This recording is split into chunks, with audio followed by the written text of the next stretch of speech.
ಚಾಲಕನ ಇವರು ಹೊಡೆದ್ಬಿಟ್ಟು ಗ್ಲಾಸ್ ಹೊಡೆದಾಕಿ ಇದೆಲ್ಲ ಮಾಡಿದ್ರೆ ಪೊಲೀಸರು ದಾದಾಗಿರಿ ಮಾಡ್ತಾ ಇದ್ದಾರೆ. ತುಮಕೂರಲ್ಲಿ ರೌಡಿಸಮ್ ಮಾಡ್ತಾ ಇದ್ದಾರೆ. ಒಂದು ಚಿತ್ರದುರ್ಗದ ಗಾಡಿ ಬ್ರೇಕ್ ಡೌನ್ ಆಗಿದೆ. ಕೋರ ಪೊಲೀಸ್ ಠಾಣೆ ವ್ಯಾಪ್ತಿಯಲ್ಲಿ ನಾನು ಕೂಡ ಕೋರ ಪೊಲೀಸ್ ಸಬ್ ಇನ್ಸ್ಪೆಕ್ಟರ್ ನಾನು ಮಾತಾಡ್ತೀನಿ, ಫೋನ್ ಮಾಡಿ ಮಾತಾಡಿದ್ರೆ ಅವ್ರ ಹೆಸರು ಹೇಳೋದಕ್ಕೂ ಕೂಡ ಅವ್ರು ಎದುರ್ಕೊಂತ ಇದ್ದಾರೆ. ಇಲ್ಲಿ ಒಬ್ಬ ಪ್ರಾಮಾಣಿಕ SP ಇದ್ದಾರೆ. ಇಂಥವ್ರ ಲಿಮಿಟ್ಸ್ ಅಲ್ಲಿ ಈ ತರ ಎಲ್ಲ ಪೊಲೀಸರು ದೌರ್ಜನ್ಯ ಮಾಡ್ತಿದ್ದಾರೆ. ಲಾರಿಯ ಒಂದು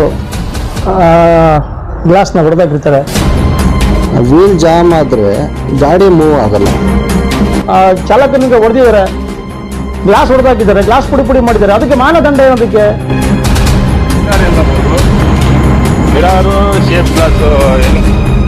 ಇಬ್ರು PC ಬಂದು ಗಾಡಿ ಹತ್ರ ಬಂದು ಮಿರರು, ಮೇನ್ ಗ್ಲಾಸು, ಲಾಠಿಯಿಂದ ಹೊಡೆದು ಡ್ರೈವರ್ಗೆಲ್ಲ ಗಲಾಟೆ ಮಾಡಿ ಕೆಟ್ಟ ಬೈದು ಈ ತರ ಒಬ್ಬ ಲಾರಿ